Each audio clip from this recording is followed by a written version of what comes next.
تو علی نے کہا کہ کیا تم ہمارا فیصلہ عام مسلمانوں کے فیصلے سے مختلف کرتے ہو؟ انہوں نے کہا کہ کیسے؟ کہ دیکھو، اگر کسی شخص کے پاس کوئی مال ہو اور میں اس کی ملکیت کا دعویٰ کروں اور ہم دونوں میں جھگڑا ہو اور ہم دونوں یہ جھگڑا، یہ نزاع، یہ قضیہ لے کر تمہاری عدالت میں آئیں، تو مجھے بتاؤ تم گواہان کس سے مانگو گے، مجھ سے یا اس شخص سے؟ تو خلیفہ نے کہا کہ میں آپ سے گواہ مانگوں گا، کیونکہ آپ نے دعویٰ کیا ہے اور وہ مال اس شخص کی ملکیت میں ہے. جس شخص کی ملکیت میں مال ہوتا ہے اس سے گواہ نہیں مانگے جاتے، جو دعویٰ کرتا ہے اس سے گواہ مانگے جاتے ہیں. تو مولا نے کہا تو پھر یہ بتاؤ کہ باقی صدق کس کی ملکیت میں تھا پہلے؟ انہوں نے کہا کہ جناب سیدہ کی ملکیت میں تھا. کہنے لگے پھر گواہان فاطمہ کو پیش کرنے چاہیے یا تم کو پیش کرنے چاہیے؟ اس پہ وہ خاموش ہو گئے. کتنا خوبصورت، کتنا مدلل جیسے جواب کہ دیکھیں آپ کو میں بلکہ ایک نئی جہت سے یہ بات سمجھا دوں اور آپ لوگ شاید اس سے واقف بھی ہوں گے. لا میں، قانون میں، پراپرٹی کے لا میں ایک لفظ استعمال کیا جاتا ہے اسٹے آرڈر. اب پاکستان میں، کراچی میں خصوصی طور پہ پراپرٹی کے جھگڑے بہت زیادہ ہیں. ہوتا کیا ہے، اگر کوئی شخص کسی مکان میں رہتا ہے، ایک دوسرا شخص آ کے کہتا ہے یہ مکان میرا ہے، تو وہ کہتا ہے کہ بھائی تمہارا کیسے؟ اگر تم چاہو تو کیس کر دو، تو وہ کیس کر دیتا ہے. یا جو بھی جو ہے شخص جب کیس عدالت میں جاتا ہے تو عدالت کیا کہتی ہے؟ کیا فوراً اس شخص کو نکال دیتی ہے مکان سے؟ نہیں. کیا کہتی ہے کہ جب تک اس فیصلے کا، اس مقدمے کا فیصلہ نہیں ہو جاتا آپ اس مکان میں رہیں گے. جب فیصلہ ہو جائے گا تو اگر آپ کے حق میں ہوا تو you will continue to stay use your property, اور آپ کے حق میں نہیں ہوا تو پھر آپ کو چھوڑنا پڑے گا. تو ہونا یہ چاہیے تھا کہ باغ صدق بی بی کے قبضے میں تھا، ان کے تصرف میں تھا. چنانچہ ان کے تصرف میں رکھتے ہوئے مقدمے کو دائر کیا جاتا، ان پہ الزام لگایا جاتا، گواہان پیش کیے جاتے، اور جب ثابت ہو جاتا تو پھر ان سے جو ہے وہ باغ صدق چھینا جاتا. جب بی بی دربار میں گئی ہیں، مسجد نبی میں گئی ہیں، لوگوں کے سامنے جب قضیہ پیش کیا تو پہلا جملہ کیا کہا کہ تم نے ہمارے کارکنوں کو، کام کرنے والوں کو، مزدوروں کو، ملازمین کو ہمارے باغ صدق سے کیوں نکالا؟ یعنی وہ قبضہ کر چکے تھے اور پھر مقدمہ سٹارٹ ہو رہا ہے. اصولاً تو پہلے مقدمہ ہونا چاہیے اور پھر وہ چیز جو ہے وہ قبضے میں. بلکہ نعوذ باللہ اگر بی بی کا حق نہیں تھا اور بی بی نے قبضہ کیا ہوا تھا ناجائز تو بی بی کو نعوذ باللہ سزا دینی چاہیے تھی. یہ سب کچھ تو نہ ہوا. تو اسٹے آرڈر ایک اہم ٹرمینالوجی جو لا کی فیلڈ میں استعمال ہوتی ہے. آج کل کے سینیریو کو، آج کل کے قوانین کو مد نظر رکھیں تو بات بالکل واضح ہو جاتی ہے کہ یہ جو ہے قضیہ اور اس کا فیصلہ بعد میں ہوا اور باغ صدق پہ لوگوں نے پہلے قبضہ کیا.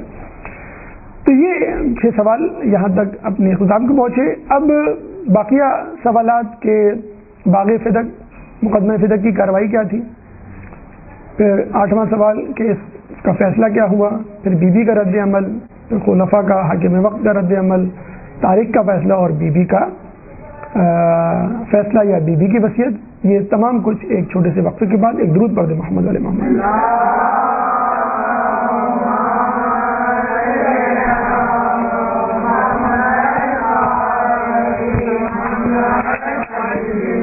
گفتگو کا سلسلہ وہیں سے ہم شروع کرتے ہیں.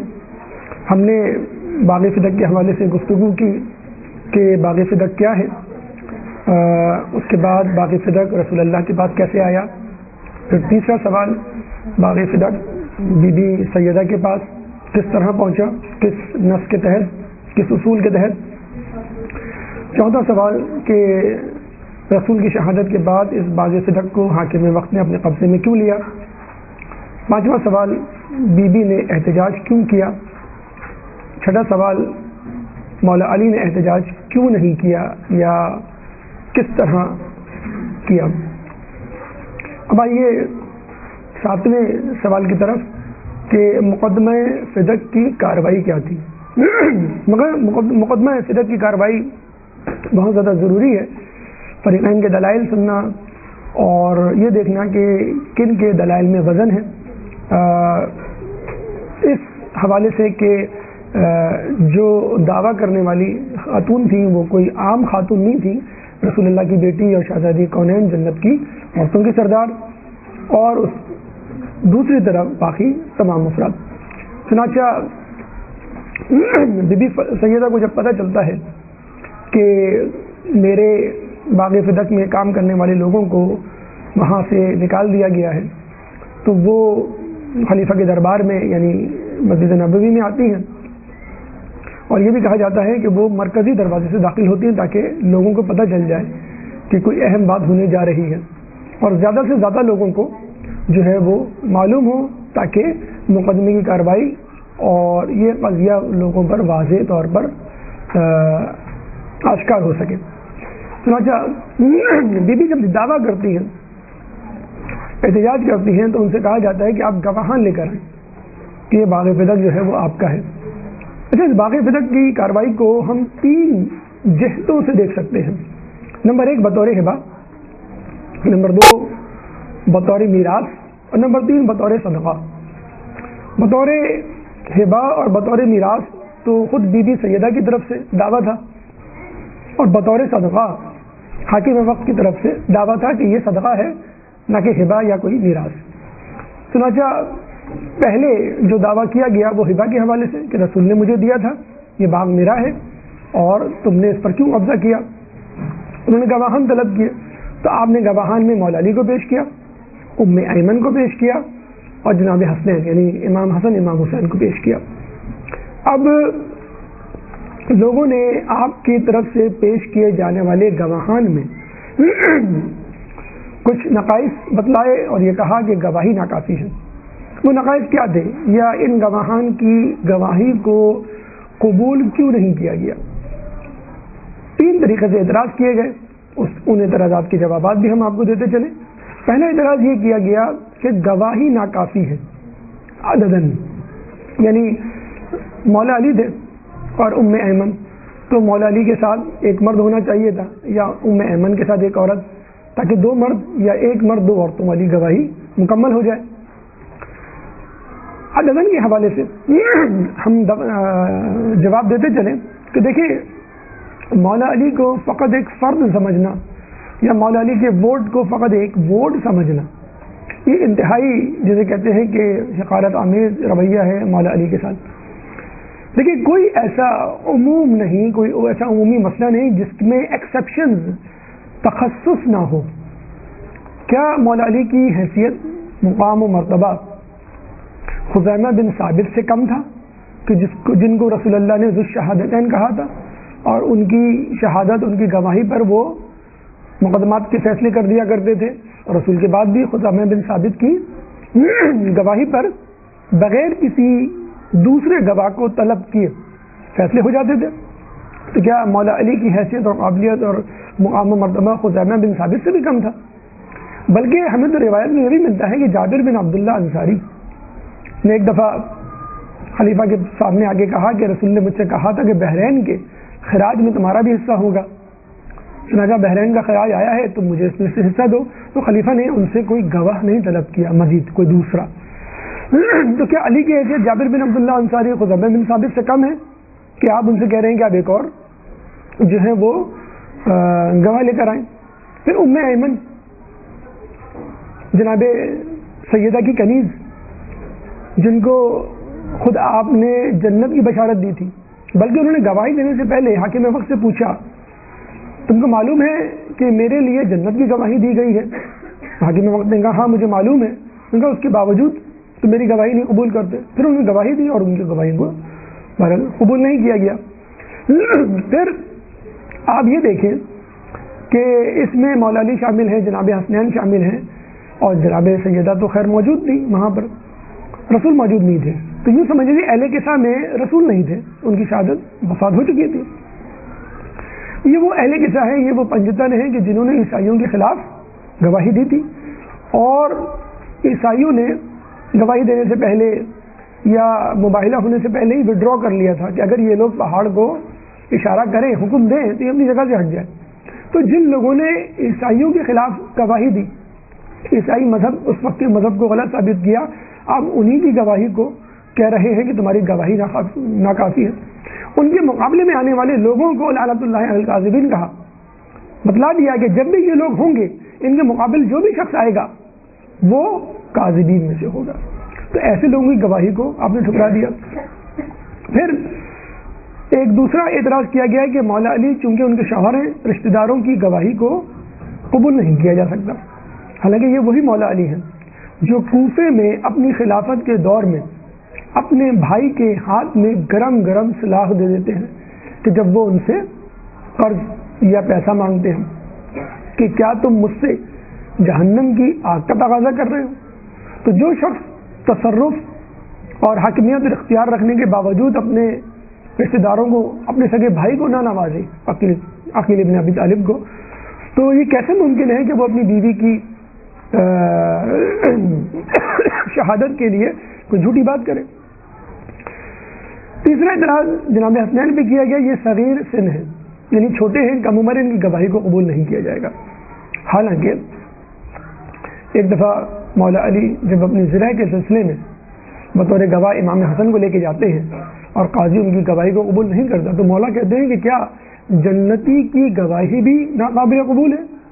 جنتی کیا ہوتے جنت کے مردوں کے سردار, تو ان کی بھی گواہی قابل قبول نہیں. اور پھر یہ کہنا کہ حسن و حسین صغیر سن ہے, تو خود مولانا شبلی الفاروق نامی کتاب میں جو خلیفہ دوم کی سیرت کے حوالے سے لکھی گئی ہے صفحہ نمبر 361 میں فرماتے ہیں کہ عبداللہ ابن عباس کی کم عمری کے باوجود خلیفہ دوم ان کو اپنی مجلس میں بٹھایا کرتے تھے, ان سے مشورے لیا کرتے تھے اور ان کی باتوں کو سن کر اس پہ عمل کیا کرتے تھے اور اس کی تصدیق کیا کرتے تھے. یعنی کم عمری کی وجہ سے ان کو ٹھکراتے نہیں تھے. اور یہاں پر آپ جناب حسنین کو صغیر سن کہہ کے ان کی گواہی کو رد کر رہے ہیں. کیا جناب حسنین کا رتبہ عبداللہ بن عباس سے بھی کم ہے؟ تو عدد کے اعتبار سے, رشتہ داری کے حوالے سے یا صغیر سنی کے حوالے سے, کم عمری کی وجہ سے آپ نے جن لوگوں کی گواہی کو جھٹلایا ہے ان لوگوں کا قد کاٹ, ان لوگوں کا مقام و مرتبہ آپ کو مد نظر رکھنا چاہیے. اور یہ بات بھی مد نظر رکھنی چاہیے کہ ہر کیس میں, ہر مسئلے میں ایک استثناء ہوتا ہے جو ہمیشہ سے استعمال ہوا ہے اور رسول اللہ نے بھی اس کو استعمال کیا اور خود رسول اللہ کے بعد مسلمانوں نے بھی استعمال کیا. بہرحال جب بیوی نے یہ دیکھا کہ بطور ہبہ یہ مجھے باغ صدق نہیں دے رہے اور میرا حق تسلیم نہیں کر رہے, تو بیوی نے کہا کہ بطور میراث ہی مجھے دے دو. یعنی اگر رسول نے اپنی زندگی میں مجھے یہ باغ ہبہ نہیں کیا, فرض کر لیں, تو ٹھیک ہے ان کے مرنے کے بعد باپ کی میراث ان کی بیٹی کو, ان کی اولاد کو ملتی ہے اور ان کی اولاد میں, رسول کی اولاد میں فقط جناب سیدہ تھی, تم بطور میراث مجھے دے دو. اب اس مقدمے نے ایک دوسرا رخ اختیار کر لیا.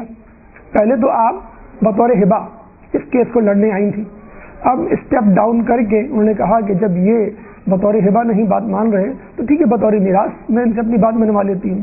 تو انہوں نے کہا کہ تم مجھے بطور میراث دے دو. تو ان سے ایک حدیث سنائی گئی جس کا بڑا چرچا ہے, حدیث لا نورث. اب وہ حدیث کیا ہے؟ نحن معاشر الانبیاء لا نورث ما ترکناہ صدقہ, کہ ہم انبیاء کوئی میراث نہیں چھوڑتے, کوئی ترکہ نہیں چھوڑتے, اور جو کچھ ہم چھوڑتے ہیں وہ صدقہ ہوتی ہے. جب بی بی نے یہ سنا تو بی بی نے کہا کہ کیا تم کتاب اللہ کے خلاف فیصلہ دیتے ہو؟ کیا کتاب اللہ میں یہ لکھا ہوا ہے کہ تم تو اپنے باپ کی میراث پاؤ اور میں اپنے باپ کی میراث نہ پاؤں؟ تم کیا جان بوجھ کر کتاب اللہ کو پس پشت ڈالے ہوئے ہوں؟ اور پھر انہوں نے سورہ نمل کی آیت نمبر 16 پڑھی. سورہ نمل قرآن کا 27واں سورہ ہے, چیپٹر 27 ورس نمبر 16. ووارث سلیمان داؤد, اور سلیمان داؤد علیہ السلام کے وارث بنے. جب آپ نے یہ حدیث سنائی تو خلیفہ وقت ایک روایت کے مطابق, اور یہ روایت جو ہے وہ تاریخ طبری اہل تسنن کی بہت مشہور کتاب اور سب سے پہلے لکھی جانے والی کتاب, مستند ترین کتاب, جلد دویم صفحہ نمبر 93 میں درج ہے کہ خلیفہ وقت روتے ہوئے ممبر سے اترے اور ایک تحریر لکھ دی کہ یہ باغ صدق آپ کا ہے. اور ایک روایت میں یہ بھی ملتا ہے کہ نہیں، انہوں نے اپنے دعوے کو یعنی اپنی حدیث کو دوبارہ دہرایا کہ نحن معاشر الانبیاء لا نورث ما ترکناہ صدقہ، کہ ہم انبیاء، گروہ انبیاء کوئی میراث نہیں چھوڑتے، ہم جو کچھ چھوڑتے ہیں وہ صدقہ ہوتی ہے. اچھا یہ واضح رہے یہاں بھی جو میراث ہے جس کے بارے میں کہا گیا کہ جو کچھ ہم چھوڑتے ہیں صدقہ ہوتی ہے یا کوئی میراث نہیں ہوتی، اور کچھ لوگ کہتے ہیں کہ میراث علمی ہوتی ہے اور مالی نہیں ہوتی. پیغمبروں کی اگر مالی ہوتی بھی ہے تو دوسروں کے لیے ہوتی ہے، وہ عوام اس کے وارثوں کے لیے نہیں ہوتی. تو یہ یاد رکھ لیجئے تفسیر کشاف اور تفسیر بیضاوی دونوں اہل سنت کی کتابیں ہیں کہ جس میں یہ واضح طور پہ درج ہے اس آیت کی تفسیر کے ضمن میں کہ سلیمان علیہ السلام نے اپنے باپ حضرت داؤد علیہ السلام سے 10,000 گھوڑے بطور میراث پائے. یہاں بھی یہ بات ثابت ہو گئی کہ یہاں بھی جو میراث ہے وہ مالی میراث کی بات ہو رہی ہے، علمی بات نہیں ہو رہی، علمی حوالے سے. چنانچہ بی بی نے جب یہ آیت پڑھی انہوں نے دوبارہ اسی بات کو دہرایا کہ ہم گروہ انبیاء کوئی میراث نہیں چھوڑتے، ہم جو کچھ چھوڑتے ہیں وہ صدقہ ہوتی ہے.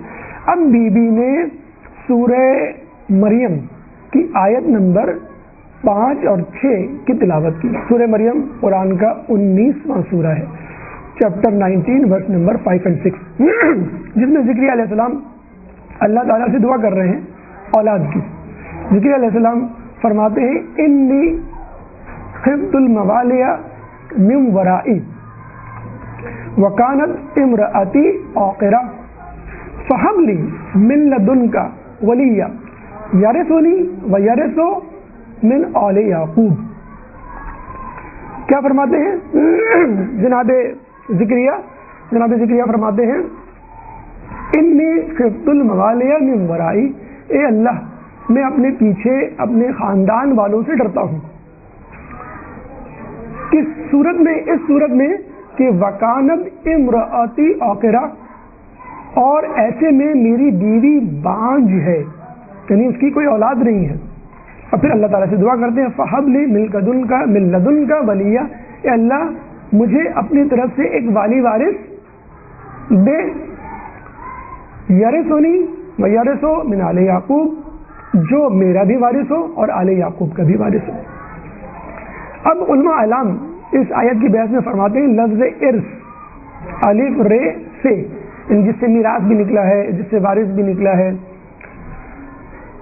اور یہ جو لفظ یہاں پہ استعمال ہوئے ہیں کہ یرثنی و یرثو، جو وارث بنے، تو لفظ ارث کے بارے میں الف را سا، ارث کے بارے میں علماء اعلام فرماتے ہیں کہ جب بھی لفظ ارث استعمال ہوگا اس سے مراد مالی میراث ہوگی، نہ کہ کسی اور قسم کی میراث، یعنی علمی میراث مثلا روحانی میراث وغیرہ وغیرہ.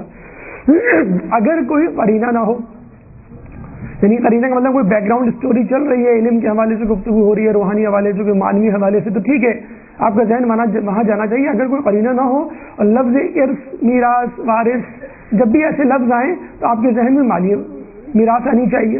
اچھا یہاں پہ قرینہ معنوی یا علمی میراث تو بہت دور کی بات، خود قرینہ بتلا رہا ہے کہ یہاں پہ مالی میراث کی بات ہو رہی ہے. کیوں؟ آپ دیکھیں کہ اسی سورہ کے شروع میں دعا کیسے شروع ہوتی ہے. زکریا علیہ السلام کیا فرما رہے ہیں؟ انی خفت الموالی من ورائی، میں خوف میں ہوں، میں ڈر میں ہوں اپنے خاندان والوں کی طرف سے، اپنے پیچھے، یعنی اپنے مرنے کے بعد مجھے خوف ہے اپنے خاندان والوں کا. کیوں خوف ہے؟ کہ کوئی مال ہے میرے پاس جس پہ یہ نظریں گاڑے بیٹھے ہیں اور اس مال کا کوئی وارث بھی نہیں. وکانت امرأتی عاقرہ، اور میری بیوی بانجھ ہے، اس کی کوئی اولاد ہی نہیں ہے. یعنی اگر ہم دونوں مر گئے، جب میں مر گیا تو یہ لوگ اس میراث پہ قبضہ کر لیں گے. چنانچہ پھر وہ دعا کرتے ہیں فہب لی من لدنک ولیہ، بس اپنی طرف سے کوئی والی وارث قرار دے، یرثنی و یرث من آل یعقوب، جو میرا بھی وارث بنے اور آل یعقوب کا بھی وارث بنے. اچھا یہ عجیب بات ہے. اچھا یہ بات تو خود قرآن کی آیت دلالت کر رہی ہے کہ انہوں نے وارث مانگا تھا اور خوف تھا. خوف آدمی کو مال کا ہوتا ہے، علم کا نہیں ہوتا. علم کے چھن جانے کا، مولا علی کی جو حدیث ہے 10 انہوں نے خوبیاں بتائی ہیں علم کی مال پر، تو اس میں خوبی یہ بھی بتائی ہے کہ علم کو چرایا نہیں جا سکتا.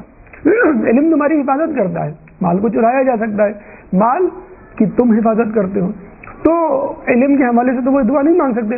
یقیناً کوئی مال تھا ان کے پاس، ان کی زوجہ کے پاس، ان کے گھر میں، جس کی وجہ سے وہ پریشان تھے کہ اگر ہم مر گئے تو اس مال پہ کوئی اور قبضہ نہ کر لے، اگر ہماری اولاد ہوتی تو کتنا اچھا ہوتا، وہ اس کی باری وارث بن جاتی۔ اگر آپ تفسیر میں جائیں، تاریخ کے اوراق کھنگالیں تو آپ کو پتہ چلے گا کہ زوجہ ذکریہ دراصل حضرت سلیمان علیہ السلام کے خاندان سے تھی۔ تو جو عورت، جو شخص، جو فرد کسی بادشاہ کے خاندان سے ہو، آپ اندازہ لگا لیں کہ وہ کتنا مالدار ہوگا۔ تو ہیوج قسم کی پراپرٹی، ہیوج قسم کی ان کی میراث تھی جو ان کے پاس تھی، اور وہ اپنا کوئی والی وارث نہیں پاتے تھے۔ تو ذکر علیہ السلام جب بھی بی بی مریم کے پاس جاتے، ان کو کھانا پہنچاتے، تو کہتے کہ کاش میری بھی اولاد ہوتی، حالانکہ ان کی جو عمر تھی وہ 104 سال تقریباً اس وقت تھی، اور ان کی بیگم کی زوجہ کی عمر جو تھی وہ تقریباً 94-96 سال تھی، وہ 90 میں تھی ان خاتون، اور وہ خود 100 بھی کراس کر چکے تھے۔ تو بہرحال اللہ کی دین جو ہے وہ عجیب ہوتی ہے، اس کے ہاں دیر ہے اندھیر نہیں۔ ابر یحییٰ علیہ السلام کی صورت میں ان کو جو ہے وہ مال دیا گیا۔ یہاں بھی ایک ٹرمینالوجی ہے، اس کو ذرا سیکھ لیں تو بہت اچھا ہوگا۔ ہمارے یہاں الموجز نامی کتاب میں، جو کہ اصول فقہ کی پہلی اولین کتاب ہے آیت اللہ جعفر سبحانی اعلیٰ مقامہ کی، اللہ تعالیٰ ان کے علم میں برکت دے، اور وہ ابھی بھی درس خارج دیتے ہیں قوم میں۔ پچھلی مرتبہ ہم گئے تو ان کی دستبوسی کا ہمیں شرف حاصل ہوا۔ تو ان کی کتاب ہے اصول فقہ کی، جو اولین کتاب ہے اصول فقہ کی، تبادر کے ذہن میں ضمن میں فرماتے ہیں تبادر کا مطلب یہ ہے کہ اگر کسی لفظ کو آپ سنیں تو پہلا معنی جو آپ کے ذہن میں آئے گا اس کو ہم تبادر کہیں گے۔ یعنی اگر میں آپ کو کہوں گا کرسی، تو جو مدرسے میں آپ نے کرسی دیکھی ہے یا جس کرسی پہ آپ نے بیٹھ کے علم حاصل کیا وہی کرسی، کوئی بادشاہوں والی کرسی آپ کے ذہن میں نہیں آئے گی۔ یا اگر میں آپ سے کہوں کہ بھائی مجھے ذرا پانی دے دیں، تو ظاہر بات آپ گلاس میں لے کر آئیں گے، بالٹی میں لے کر نہیں آئیں گے۔ تو تبادر مطلب جو چیز، جو معنی آپ کے ذہن میں پہلے آ رہا ہے، معنی بہت سارے آ سکتے ہیں۔ پانی کا مطلب ہے سمندر کا پانی بھی ہو سکتا ہے، منرل واٹر بھی ہو سکتا ہے، بالٹی کا پانی، بہت سارے۔ تبادر کا مطلب ہی یہی ہے۔ اور اگر ہم تبادر کے مسئلے کو، اصول کو نہ استعمال کریں پھر تو پتہ نہیں کیا کیا معنی، ایک ایک لفظ کے کئی معنی آپ نکال سکتے ہیں۔ تو تبادر یہاں پہ تقاضا کر رہا ہے کہ ارث کے معنی، وارث کے معنی، میراث کے معنی، مالی وراثت لی جائے۔ اور آیت کی ابتدا بھی اس سے ہو رہی ہے کہ میری عورت بانجھ ہے اور مجھے خوف ہے اپنے خاندان والوں سے کہ کوئی قبضہ نہ کر لے۔ پھر تاریخ بھی اس کی گواہی دے رہی ہے کہ سلیمان علیہ السلام جو ہے بہت ساری جو ہے وہ میراث چھوڑ کے گئے تھے، اور نسل در نسل وہ میراث منتقل ہوئی اور زوجہ ذکریہ کو بھی ملی۔ یہ دوسری آیت بی بی نے پیش کی، تو وہاں سے پھر دوبارہ وہی جواب آیا، نحن معاشر الانبیاء لا نورث بما ترکناہ صدقہ، کہ ہم گروہ انبیاء کوئی میراث نہیں چھوڑتے، ہم جو کچھ چھوڑتے ہیں وہ صدقہ ہوتی ہے۔ اب بی بی نے انبیاء کے لیول سے اتر کے ایک عام آدمی کے لیول پر جا کر بات کی، اور یہ کہا کہ یوصیکم اللہ فی اولادکم وللذکر مثل حظ الانثیین، کہ اللہ تعالیٰ تم کو تمہاری اولادوں کے لیے وصیت کرتا ہے، وللذکر اور مرد کے لیے، لڑکے کے لیے، مثل حظ الانثیین، عورتوں کے برابر دو حصے ہیں، یعنی مرد کو، لڑکے کو، بیٹے کو دگنا ملے گا جیسے ہوتا ہے ہمارے میراث میں، اور لڑکی کو، بیٹی کو جو ہے وہ ایک ملے گا۔ اور یہ آیت سورہ نساء کی 11ویں آیت ہے۔ سورہ نساء قرآن کا 4واں سورہ ہے، چیپٹر 4 ورس نمبر 11، کہ جس میں ایک سمپل سے ایک عام سا اصول لکھا ہوا ہے۔ اب آپ دیکھیے بی بی نے انبیاء سے بات شروع کی۔ داؤد علیہ السلام نے میراث چھوڑی سلیمان علیہ السلام کے لیے، اس کے بعد ذکر علیہ السلام نے میراث چھوڑی یحییٰ علیہ السلام کے لیے، اس کے بعد وہی جواب آیا حدیث لا نورث۔ اس کے بعد انہوں نے ایک عام لیول پہ جا کے بات کی کہ ہر آدمی کو، ہر انسان کو اللہ تعالیٰ یہ حکم دے رہا ہے کہ اپنی اولاد کے لیے جو ہے وہ تم میراث چھوڑو۔ اس کی تقسیم کار اس طرح ہوگی، اور اگر کوئی بھی نہیں ہوگا اولاد، فقط ایک اولاد ہوگی، وہ سب کی سب چیز اس کو مل جائے گی۔ ایک عورت ہوئی، ایک لڑکی ہوئی تو ساری میراث اس کو ملے گی، ایک لڑکا ہوا ساری میراث اس کو۔ تو اس حوالے سے بھی بطور انبیاء ہم نہ بھی بات کریں، عام آدمی کے حوالے سے بھی میراث میری بنتی ہے۔ تو پھر دوبارہ وہی حدیث حدیث لا نورث پیش کی گئی. اب آئیے اس حدیث لا نورث کی ہم ایک تحقیق کر لیتے ہیں, اس پہ جرا کر لیتے ہیں اور اپنے جواب کا جو ہے وہ اعادہ کرتے ہیں, اس کو واضح کرتے ہیں کہ حدیث لا نورث ہے کیا اور کس طرح اس کو یہاں پہ جو ہے وہ لایا گیا اور کس طرح ہمارے حساب سے یہ غلط ہے. ایک درود پڑھ دیں محمد والے محمد سے.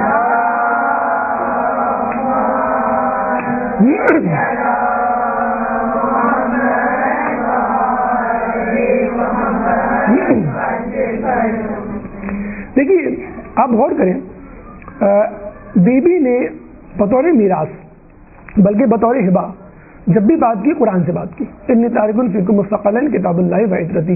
حالانکہ اگر بات کرنا چاہتی تو بطور عطرت بھی بات کر سکتی تھی کہ میں تمہارے درمیان 2 گرا قدر چیزیں چھوڑے جا رہا ہوں, یہ قرآن ایک عطرت. تو جب عطرت موجود ہے تو بس اس کی بات مان لو.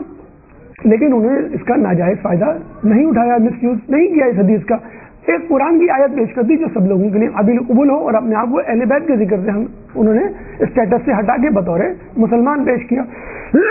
چنانچہ ہبہ کے لیے بھی سورہ بنی اسرائیل آیت نمبر 26 پیش کی. اس کے بعد بطور میراث جب بی بی نے بات کی تو پہلے سورہ نمل کی آیت نمبر 16 پیش کی, پھر سورہ مریم کی آیت نمبر 6 اور 7 پیش کی, اور اس کے بعد سورہ نساء کی آیت نمبر 11 پیش کی. تینوں قرآن کی آیت, لیکن تینوں مرتبہ جواب کیا ملا؟ حدیث لا نورث. دیکھیں عقل کے خلاف ہے. ایک آدمی آپ سے قرآن کے لیول پہ قرآن کی آیت سے بات کر رہا ہے تو جواب آپ حدیث سے دے رہے ہیں. آپ کو چاہیے تھا آپ قرآن سے بات کرتے. پہلی بات تو یہ ہے کہ جو بات قرآن کی ہوگی وہ حدیث کی نہیں ہوگی, کیونکہ قرآن کی آیت کو ہم نہیں جھٹلا سکتے, حدیث کو جھٹلا سکتے ہیں. حدیث ضعیف ہو سکتی ہے, نمبر 1. نمبر 2, یہاں پہ تو جو حدیث پیش کی جا رہی ہے وہ صریحاً قرآن کے خلاف جا رہی ہے. اگر قرآن کے نہیں خلاف جاتی تو بھی ہم اس کو کنسیڈر کر لیتے, سوچ لیتے. یہ تو بالکل قرآن کہہ رہا ہے کہ انبیاء وارث بنتے ہیں, اور آپ ایک حدیث لا رہے ہیں کہ انبیاء وارث نہیں بنتے. اس کا مطلب ہے یہ ایک بہت سادہ سا اصول ہے بالکل تمام فریقین کے درمیان تصدیق شدہ قابل قبول, کہ جب بھی کوئی حدیث قرآن سے ٹکرائے حدیث کو رد کر دو اور قرآن کو لے لو. بہرحال تو آپ نے دیکھا یہ تینوں مرتبہ حدیث لا نورث پیش کی گئی. تو پہلی بات تو یہ ہے کہ حدیث قرآن کے مقابلے میں پیش کرنا سراسر نادانی اور غلطی ہے. آپ کو قرآن کے مقابلے میں قرآن کی آیت ہی پیش کرنی چاہیے. نمبر 2, اگر کوئی حدیث قرآن کی مخالفت میں جائے اس حدیث کو قبول نہیں کرنا چاہیے. نمبر 3, کہتے ہیں کہ جب یہ حدیث لا نورث پیش کی اور خلیفہ وقت جو ہے وہ نیچے اترے اور وہ رکا لکھ دیتے ہیں تحریر, تو اسی وقت خلیفہ دویم اندر داخل ہوتے ہیں اور کہتے ہیں کہ یہ کیا ہے. تو پتہ چلتا ہے کہ باغ فدق کی تحریر جو جناب سیدہ کو لکھ دی ہے انہوں نے اپنے ہاتھ سے ان کے ہاتھ سے لیا اور اس کو پھاڑ ڈالا, اور کیا کہا کہ اگر تم باغ فدق ان کو دے دو گے تو جنگی اخراجات کہاں سے پورا کرو گے, لوگوں کو کہاں سے کھلاؤ گے. حالانکہ ان کو بھی چاہیے تھا, وہ بھی حدیث لا نورث پیش کرتے ہیں, وہ بھی تصدیق کرتے ہیں اس حدیث کی, لیکن انہیں وجہ کچھ اور بتائی. اس کے بعد ہم یہ دیکھتے ہیں کہ ایک حدیث پیش کی جاتی ہے العلماء ورثۃ الانبیاء, کہ علماء جو ہے انبیاء کے وارث ہیں. ٹھیک ہے, تو کس نہج میں یہ حدیث بولی جاتی ہے؟ مطلب علم کے حوالے سے. ظاہر سی بات ہے ایک عالم کسی دوسرے عالم, ایک عالم کسی نبی کا وارث نہیں ہو سکتا کہ اس کی چیز پہ قبضہ کر لے. کس چیز کے لیے حدیث کہی جاتی ہے؟ علم کے لیے, کہ عالم انبیاء کے علوم کا وارث ہے. اور پھر یہ جو حدیث بولی جاتی ہے کہ ان الانبیاء لم یورثوا درہمن ولا دینارن, کہ ہم انبیاء کوئی چیز نہیں چھوڑتے, نہ دینار نہ درہم. تو اس کا مطلب کیا ہوا؟ کہنے کا مقصد یہ ہے کہ ہمارا اصل اثاثہ یہ علم ہے, اور اگر تم چاہتے ہو کہ ہمارے اثاثے میں سے ہماری میراث میں سے کچھ پاؤ تو تم ہماری میراث یعنی مالی میراث کو نہ دیکھو, ہماری علمی میراث کو دیکھو. ہماری مالی میراث تو ہمارے رشتہ داروں کے لیے ہے. ہماری وہ میراث جو لوگوں کو مل سکتی ہے, خصوصی طور پہ علماء کو جو ہمارے پیغام کو پھیلانے والے ہیں, وہ ہمارے علم پر نگاہ رکھیں. اور مزید طوالت سے بچنے کے لیے فخر الدین رازی کا یہاں جملہ ہم کوٹ کر دیتے ہیں جو ان کی تفسیر میں موجود ہے اس آیت کے ضمن میں. وہ آخر میں فرماتے ہیں کہ یہ عجیب بات ہے کہ حدیث لا نورث ان لوگوں کو معلوم تھی جن کا نبی سے تعلق نہیں تھا, اور اس شخص یعنی جناب زہرا کو نہیں معلوم تھی جو ایک نبی کی بیٹی تھی.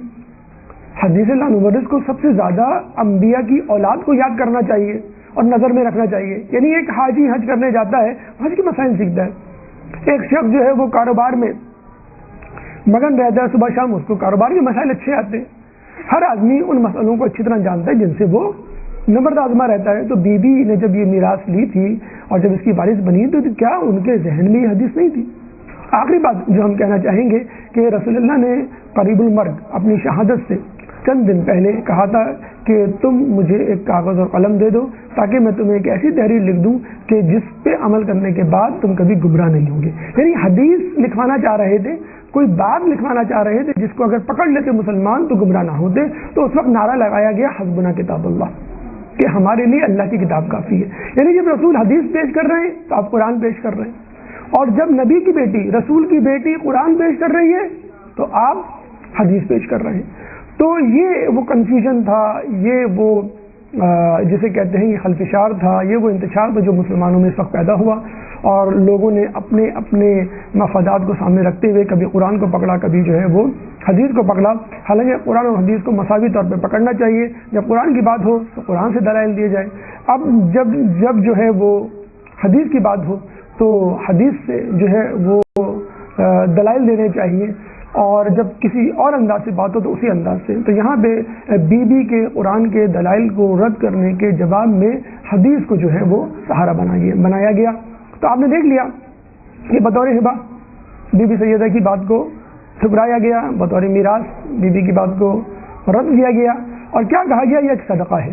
اب ہمارا جو تیسری جہت ہے اس مقدمے کی کارروائی کی، اب ہمارا یہ سوال ہے آپ سے کہ اگر یہ صدقہ تھی تو آپ نے صدق کی زمین تو آپ نے اس کو اپنے قبضے میں کیوں لیا؟ مسلمانوں میں تقسیم کر دیتے یہ صدقہ اگر ہے. نمبر ایک. نمبر دو، اگر رسول یا نبی کی چھوڑی ہوئی ہر چیز صدقہ ہوتی ہے تو پھر اس کا مکان، اس کا حجرہ وہ بھی صدقہ ہوا، تو اس کی تدفین کہاں ہوگی؟ حالانکہ اہل تسنن کی احادیث کے مطابق کسی بھی پیغمبر کی تدفین وہی ہوتی ہے جہاں اس کا انتقال ہوتا ہے، جہاں اس کی شہادت ہوتی ہے. تو رسول کو رسول کے حجرے میں کس حیثیت میں دفنایا گیا؟ حالانکہ ان کا حجرہ تو ان کا حجرہ نہیں تھا، ان کے پاس تو کوئی میراث ہی نہیں ہوتی جو ان کے لیے یا ان کے خاندان والوں کے لیے استعمال کی جائے. تو یہاں پہ مقدمہ جو ہے وہ ختم ہوتا ہے، اور یقیناً آپ لوگ اور سننے والے اس بات کے انتظار میں ہوں گے بھئی فیصلہ کیا ہوا. اہم ترین سوال، 8واں سوال اس ضمن میں کہ مقدمہ صدق کا فیصلہ کیا ہوا. دیکھیے آپ نے بھی سنا، اور اس فیصلے کا تذکرہ خود تاریخ طبی جلد نمبر 2 صفحہ نمبر 93 میں درج ہے کہ جب بی بی نے یہ آیت پیش کی ووارثہ سلیمان داؤدا تو وہ روتے ہوئے نیچے آ گئے، انہوں نے تحریر لکھ دی. یعنی مقدمے کا فیصلہ ان کے حق میں ہو گیا تھا، اور پھر اس مقدمے کو تبدیل کیا گیا کہ تم لوگوں کے اخراجات یا جنگی اخراجات جو ہے وہ کس طرح پورے کرو گے. ابن الحدید معتزلی کہ جنہوں نے معتزلہ فرقے کی بنیاد رکھی اور جنہوں نے نہج البلاغہ کی شورح آفاق تفسیر لکھی جو 20 سے زیادہ جلدوں پر مشتمل ہے، انہوں نے یہ کہا کہ میں نے ایک دفعہ اپنے استاد سے پوچھا کہ جب فیصلہ واضح تھا تو فیصلہ بی بی کے حق میں کیوں نہیں ہوا اور باقی صدق کو بی بی کے حوالے کیوں نہیں کیا گیا؟ تو آپ کے استاد نے فرمایا اگر بی بی کو باقی صدق دے دیا جاتا تو دوسرے دن وہ علی کی خلافت مانگنے آ جاتی. اور یہ بات انہوں نے مسکراتے ہوئے کہی. ابن حدید معتزلی کہتے ہیں کہ میں نے اپنے استاد کو کبھی مسکراتے ہوئے نہیں دیکھا، یہ پہلی مرتبہ تھا کہ انہوں نے مسکراتے ہوئے اس بات کا جواب دیا. تو یہ وہ فیصلہ تھا جو بی بی کے حق میں نہ گیا، اور بی بی کے حق میں نہ جانے کی وجہ سے نہیں بلکہ ایک ناحق بات کو ان پہ مسلط کیا گیا. بی بی اس فیصلے کے بعد ناراض تھی. ہمارا 9واں سوال وہ یہ کہ بی بی کا رد عمل کیا تھا. ایک درود پڑھ دیں محمد والے محمد.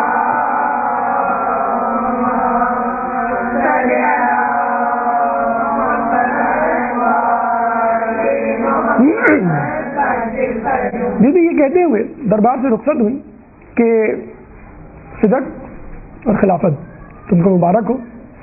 اب میں تم سے قیامت کے دن ملاقات کروں گی کہ جب خدا اور میرے بابا رسول اللہ وہاں موجود ہوں گے. پھر لوگوں کی طرف مخاطب ہو کے کہتی ہیں کہ تم لوگوں کو کیا ہوا ہے کہ تم لوگ میرے حق کے معاملے میں سستی کر رہے ہو اور غفلت میں پڑے ہوئے ہو. کیا تم نے رسول سے یہ حدیث نہیں سنی کہ شخصیتوں کے احترام کو ان کی اولادوں میں بھی جاری رہنا چاہیے. کتنی خوبصورت بات. آپ کو کسی سے محبت ہے، اس کے مرنے کے بعد خصوصی طور پہ، اس کی زندگی میں بھی لیکن خصوصی طور پر اس کے مرنے کے بعد اس کی اولاد سے ضرور محبت ہوگی. تو جب تم میرے رسول سے محبت کرتے ہو تو یہ کیسی ادھوری محبت ہے کہ تمہیں ان کی اولاد سے، خصوصی طور پر اس وقت جب ان کی اولاد ظلم و ستم سہ رہی ہو، تم جو ہے اپنی محبت کا اظہار نہیں کر رہے. قل لا اسألکم علیہ اجرا الا المودۃ فی القربى، کہ میں تم سے اجر رسالت نہیں مانگتا سوائے اس کے کہ تم میرے قرابت داروں سے محبت کرو. وآت ذی القربى حقہ، اقربا کی تفہیم، اقربا کے معنی یہاں پتہ چل گیا کہ اقربا کون ہے، قرب جوار کے لوگ، رشتہ دار کون ہیں. اور یہ کہہ کے بی بی جو ہے وہ یہاں سے رخصت ہو گئی. اس کے بعد سوال نمبر 10 کہ بی بی کی ناراضگی پر حاکم وقت اور لوگوں پر اس کا کیا اثر ہوا. کہتے ہیں کہ جب ان کو احساس ہوا کہ بی بی کے ساتھ زیادتی ہوئی اور ہم نے غلط کیا تو وہ بی بی سے ملنے ان کے گھر آتے ہیں. مولا علی بی بی کو خبر دیتے ہیں، بی بی کو جواب نہیں دیتی، ناراضگی کا اظہار کرتی ہیں. تو مولا علی اصرار کر کے کہتے ہیں کہ تم، اب دیکھیں مولا علی کی عظمت کو دیکھ لیجئے، ان کی عفو درگزر کے معیار کو دیکھ لیجئے، اس کے باوجود وہ معاف کرنے کے لیے تیار. جب وہ اندر آتے ہیں بی بی یہ کہتی ہیں کہ ٹھیک ہے آپ اس گھر کے مالک ہیں، آپ جو چاہیں. وہ جاتے ہیں اور پھر ان کو اندر لے آتے ہیں. بی بی اپنا رخ موڑ کے کھڑی ہو جاتی ہیں اور دیوار کی طرف رخ کر لیتی ہیں اور وہ معافی تلافی کی بات کرتے ہیں.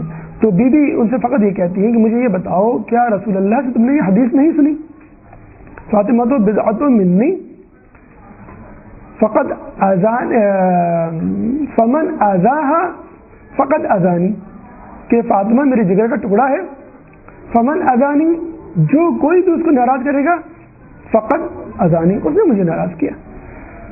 اور جب انہوں نے اس کا اقرار کیا تو بی بی نے کہا کہ میں خدا کو گواہ بناتی ہوں کہ میں ناراضگی کی حالت میں تم سے رخصت ہو رہی ہوں اور تم سے میں کبھی بات نہیں کروں گی اور قیامت کے دن تمہاری شکایت اپنے بابا سے کروں گی.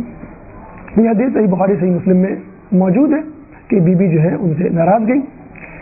اب 11واں سوال یہ، کیا بی بی کے بعد باقی صدق کا فیصلہ کبھی ہوا؟ کیا لوگوں نے اپنی غلطیوں کو یا سابق حکمرانوں کی غلطی کو تسلیم کیا؟ تو ہمیں پتہ چلتا ہے کہ تاریخ میں باغ صدق 10 مرتبہ دیا گیا اور چھینا گیا. یہ لوگوں کو احساس ہوا، کبھی نہ کبھی تو ضمیر کی خلش آڑے آ جاتی ہے، آدمی اپنی غلطی تسلیم کر لیتا ہے. 10 مرتبہ جن حکمرانوں نے واپس کیا ان میں جو مشہور نام ہے وہ عمر بن عبدالعزیز، مہدی عباس، مامون اور صفہ، 4 نام بہت مشہور ہیں. اور عمر بن عبدالعزیز کے بارے میں تو آپ کو معلوم ہے کہ اس نے بنو امیہ کا جو سلسلہ تھا سب و شتم کا اہل بیت میں وہ ختم کروایا تھا. ان اللہ یأمر بالعدل والاحسان وایتاء ذی القربى وینہی عن الفحشاء والمنکر یعظکم لعلکم تذکرون. یہ آیت جو پڑھی جاتی ہے جمعے کے خطبے میں، اس کے بدلے میں حضرت علی پہ سب و شتم تھا جو 80 سال تک 40,000 ممبروں سے جاری رہا. اس سب و شتم کو نکال کے اس آیت کو جو ہے وہ داخل کیا عمر بن عبدالعزیز نے اور اس نے باقی صدق واپس بھی کیا. پھر مامون، پھر صفا، پھر مہدی عباسی. بلکہ مہدی عباسی کی تو بڑا دلچسپ مکالمہ ہے ہمارے ساتھ میں امام موسیٰ کاظم علیہ السلام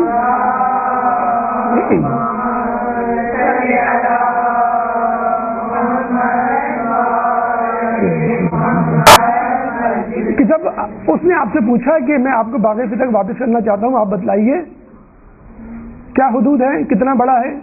امام بڑا دلچسپ جواب دیا، اس کا ایک کنارہ کوہ احد سے جا کے ملتا ہے، تو دوسرا کنارہ مصر سے جا کے ملتا ہے، تیسرا کنارہ سمندر سے جا کے ملتا ہے، چوتھا کنارہ دمت الجندل سے جا کے ملتا ہے. یعنی وہ تمام علاقے گنوا دیے کہ جہاں جہاں پر مسلمان بستے تھے اور اسلامی ریاست قائم تھی. یعنی بتلا دیا کہ فقط باغ صدق نہیں غصب کیا گیا، ہمارا حق خلافت تھی جس کو غصب کیا گیا. آخر میں ایک اہم سوال کہ بی بی تا وفات تا شہادت کیا اپنے اوپر ظلم کیے جانے والوں سے، ان لوگوں سے جنہوں نے آپ کا حق غصب کیا، خوش رہی یا ناراض گئی؟ اور یہ حدیث بھی صحیح بخاری صحیح مسلم میں موجود ہے کہ بی بی نے باقاعدہ وصیت کی تھی مولا علی کو کہ جن لوگوں نے مجھ پر ظلم کیا اور جن لوگوں نے میری ملکیت پہ قبضہ کیا اور جن لوگوں نے جناب محسن کا سقوط کیا ان لوگوں کو میرے جنازے پہ نہ آنے دینا، مجھے رات کے اندھیرے میں دفنانا اور میری قبر کو پوشیدہ رکھنا، اور میری نماز جنازہ میں ان لوگوں کو نہ بلانا جنہوں نے مجھ پر ظلم کیا۔ کہتے ہیں بی بی نے مولا علی نے آپ کی وصیت پہ عمل کیا اور رات کے اندھیرے میں آپ کو دفنایا۔ فقط 7 افراد آپ کی تدفین کے وقت موجود تھے۔ کچھ لوگ یہ کہتے ہیں کہ بی بی پردے کا بہت خیال رکھتی تھیں اور انہوں نے اس وجہ سے منع کیا کہ وہ نہیں چاہتی تھی کہ غیر مرد بھی یا نامحرم بھی جو آئیں، تو اس جنازے میں میثم اور مقداد بھی موجود تھے، وہ تو نامحرم تھے، وہ کیوں موجود تھے؟ مولا علی نے جس قبر میں ان کو دفنایا اس کی جو ہے نشانی مکمل طور پہ مٹا دی، زمین کو ہموار کر دیا اور 40 قبریں آس پاس بنا دی تاکہ پتہ نہ چل سکے کون سی قبر ہے۔ کچھ لوگوں نے کہا بھی کہ ہم جو ہے وہ نماز جنازہ پڑھنا چاہتے ہیں۔ طارق جمیل صاحب کی کتاب میں موجود ہے کہ خلیفہ وقت نے ان کی نماز جنازہ پڑھائی، حالانکہ یہ حدیث جو ہے وہ کہیں پہ بھی نہیں ہے، اور بلکہ یہ حدیث موجود ہے کہ وہ جب گئی تو انہوں نے منع کیا کہ ان لوگوں کو میری جو ہے نماز جنازہ نہیں پڑھنے دینا اور ان کو میری قبر کی جو ہے وہ نشاندہی نہ کروانا۔ تو ہم یہی کہیں گے یہاں پر آ کے لب لباب کہ مولا اور رسول اللہ سے زیادہ مظلومہ بی بی سیدہ ہیں کہ جو اس حالت میں دنیا سے رخصت ہوئی کہ ان کی نماز جنازہ میں چند گنے چنے افراد تھے، اور اس حوالے سے ان سے بھی زیادہ مظلوم ہے کہ ان کی قبر آج تک گمنام ہے، کہ اگر کوئی فاتحہ پڑھنا بھی چاہے تو اس کو نہیں معلوم کہ آپ کی قبر کہاں ہے۔ ہم دعا کرتے ہیں کہ امام زمانہ کو ظہور ہو اور وہ آپ کی قبر کو جو ہے وہ لوگوں کے سامنے لائیں، نشاندہی کریں، اس پہ چراغ جلے اور ہم ان کی زیارت کریں، ان کی قبر فاتحہ پڑھیں اور اپنے لیے ان کے حوالے سے ان کی شفاعت سے اپنے لیے قیامت میں نجات حاصل کریں۔ جو کچھ سنا اور پڑھا اس پہ عمل کرنے کی توفیق عطا فرما۔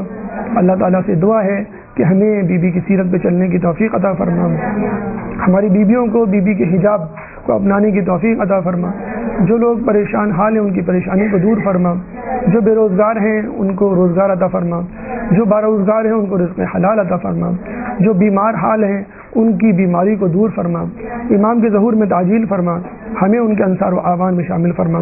ربنا تقبل منا انك انت السميع العليم وتب علينا انك انت التواب الرحيم برحمتك يا ارحم الراحمين وصلى الله على محمد وآله